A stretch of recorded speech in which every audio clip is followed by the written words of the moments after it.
Good morning, everyone. I hope you can hear me.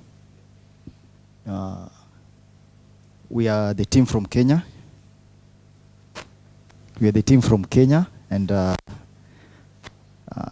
am Anthony Luvanda. We have Jude Songok as one of the members, and Shadrap Kiprono. You can see I am in computer science, and as far as this project is concerned, we'll be working on the system. I'll be in charge of the system design. Jude is an engineer and entrepreneur who will be working on business modeling, and Shadrach specializes in remote sensing and GIS and be working with the geodata related to our system. Our system, as you may have seen at the beginning, is the enhancement of maize production through digitalization of the maize production process. And a bit of a background on how we came to this is that as you can see, approximately 27.4% of the population in Africa has been classified as having severe food shortages as at 2016. And this is almost 4 times as high as it was in the 5 years before it, which is alarming, of course, which means that food security is on the rise. And according to FAO 2017 statistics, is that from 2014-2016, food security continues to increase by 3%. This is caused mainly by drought, poor harvest, excuse me, and instability created by cycles of extremely difficulty to break. Now, just a case of East Africa, for example, 15 million children in Ethiopia, Kenya, South Sudan, Somali are struggling to get enough to eat. And as a map of East Africa will show in a while, is that food security keeps increasing, and especially between June through to September of 2018, it has increased drastically as well. The map here of East Africa shows, the red actually shows the severity of the matter, with the brown showing that we are also moving towards the red. In other words, as far as food security is concerned in this region, it looks extremely bleak. Just to enhance on that, we also need to understand that 7.2% of the maize produced globally comes from from Africa. And this has been declining, which clearly shows that there's a problem. From the map, you can see that the Americans are leading as far as production of maize is concerned, followed by Asia, then Europe, and then Africa. Yet Africa has a huge potential to play a bigger role in that. Now, narrowing down to Kenya, then you're saying that in 2016, maize production was the lowest production due to a number of reasons that we shall look at in a while. And an economic survey shows that the gross value that agriculture adds to the GDP of the country is also reduced by 1.6%. Not forgetting that the Kenyan economy heavily relies on agriculture, which basically means that the GDP goes down when there's less maize production. As we can see, or as we can have a look from this graph here that shows the production of maize, the production of wheat, their contribution to the GDP, and how it is decreasing. Maize is still the 3rd most produced food in Kenya. Why is that so? Because the white substance there is what we refer to as ugali, which is made out of maize flour, and it is a staple food in Kenya. Therefore, whenever there's a shortage of production of maize in Kenya, basically we end up with a shortage of food. We are also in our project going to dwell on small farmers or small farms, or small-scale maize producers, as we may refer to them. And this is because you can see the percentage of their contribution to maize production in Kenya. It's far much higher than that of the large-scale farmers. Therefore, if you can be able to empower and enhance maize production by these small-scale farmers, then you're basically directly contributing to the food shortage and food insecurity. There's definitely climate variations. The weather patterns keep changing in Kenya, and not only in Kenya, but in the world.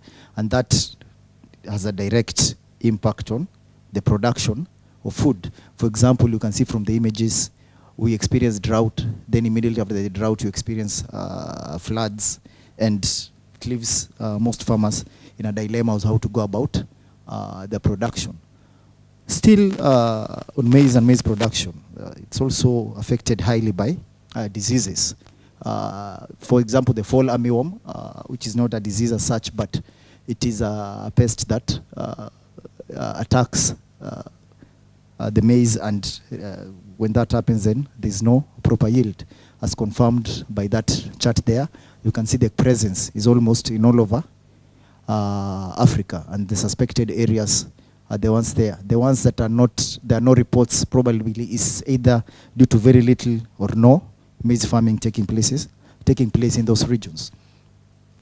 The reason maize diseases, as you can see the statistics as March 2017, is that over 143,000 hectares of land in Kenya were affected by the maize,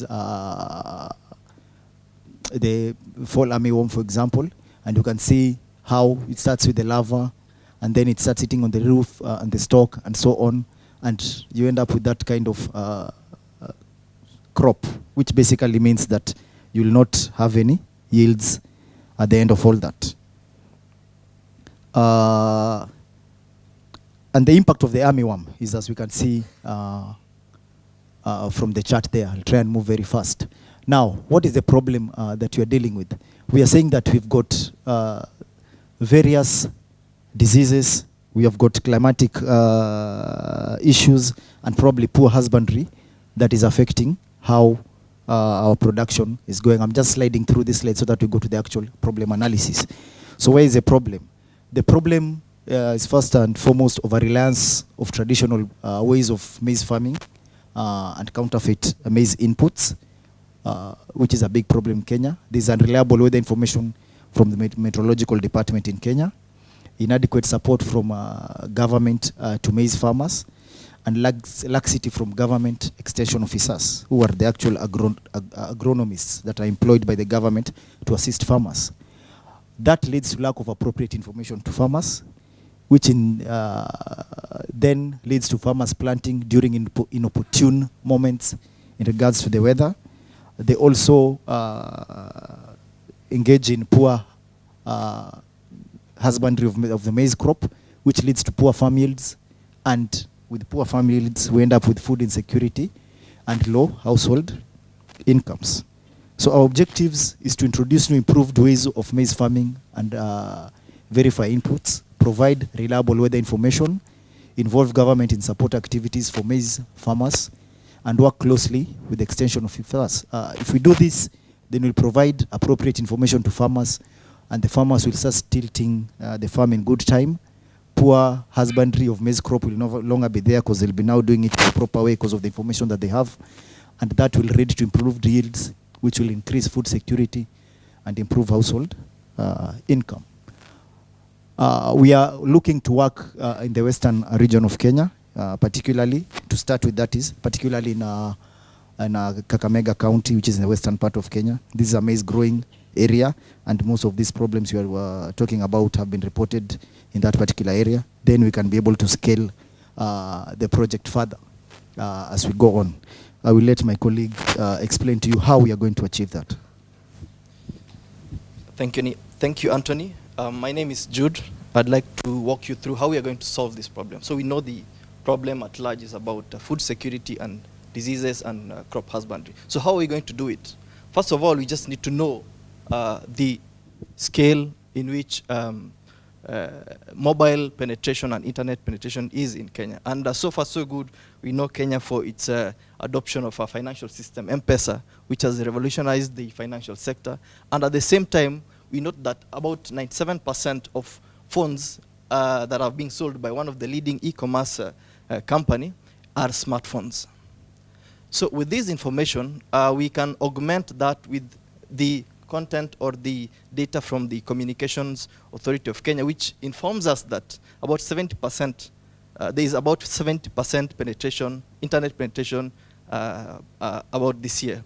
And we believe that mobile telephony is going to be a game changer.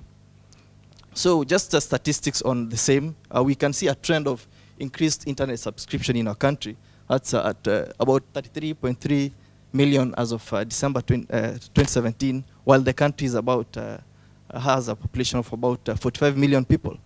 So how are we going to solve this? We're going to develop a web system and a mobile application, as well as using an SMS service. So the first thing is that we're going to get data from sensors. This can be even a picture through your phone. And then we need also weather forecast information and also satellite images. So with these three sources of data, we will be able to now push this to our cloud system, which you're going to code and have the intelligence to interpret these data, which will in turn send information to either your mobile phone or to your PC. And the same systems can be used to push data to the cloud system, and ultimately the users can access that information. So with these three sources of data, how is our system going to work? First, we're going to look at the different development stages of maize to maturity. And with that information, we are going to prescribe or try and detect anomalies, whether there'll be need of an intervention, there is a pest detection, or deterioration in plant health. And with this information, the users, who could be farmers, farm input suppliers, government, insurance firms, and financial firms can access this information and even send feedback to a system. So we will need expertise in agronomy, metrology, and software development. Our business model. We have the farmers, we have the NGOs, the farm input suppliers, the manufacturers, government, and we have our system. So the farmers will send, from the farm, the system will collect data, and at the same time, the system will send data to the farmers. The same system will be able to send information to the NGOs, farm input suppliers, at a subscription fee or through other modes of payment. And the same users will also send feedback to a system. And now with that, the NGOs and the farm input suppliers will be able to supply goods and services to the farmers appropriately. So how are we going to be sustainable? We'll have some subscription fee. Farmers will not pay at any cost. So they will have access to all this information that you can see. However, the farm input suppliers will have limited access of free information, but will have a subscription to alerts and also to advertise their products. And also the other stakeholders, who are the government, NGOs, research institutes, will have access to limited, to some free services, but also pay for other services, as you can see. So we are not working in a bubble, and we have witnessed some other interventions that have been able to spur agriculture in our country in different areas, as you can see. We have M-Farm, who are very strong in marketing of farm produce. ICAO, who have a system that is helping farmers in dairy farming. SOFID, WeFarm, iFarm is from USA. They are strong in maize farming. And then the Agrochemicals Association of Kenya, who is a body of the agrochemical suppliers and manufacturers. But we also have some systems which have been developed by government institutions like KEFIS and NAFIS. So those have been able to do something, but we are trying to augment our strengths. We have a team of expertise. We have the mentorship from AIB, and we have indigenous knowledge of maize farming. And the opportunities are, as mentioned, food security that is becoming a concern, and willingness to embrace new technologies, and also the global interest to support agricultural innovations. However, our weaknesses are that we need some of the expertise, and also there's the high cost of reliability, high cost and reliability of data that we'll need, like the satellite images. But the threats we cannot go without mentioning are the policy framework that is not very strong, and also the inadequate farmers cooperation that we may exhibit during the launch of the product. So we're going to realize this project within 3 phases. The first phase is called pre-implementation. This is basically trying to do some mapping, doing some surveys, doing some stakeholder meetings, and then we go into the implementation, whereby we're going to review the data, the feedback we've gotten from the stakeholders, and start to develop a system based on the knowledge that we have from the farm and the other stakeholders. And finally, we'll go into the post-implementation, whereby we'll run the system, test it in different farms, and also finally we will be able to launch it officially. What are our timelines? For the 3 phases, we are looking at 45 days for the pre-implementation, about 75 days for the implementation, and about 60 days for the post-implementation. Ultimately, we hopefully wish to complete this by 28th of 2019. Change starts. Thank you.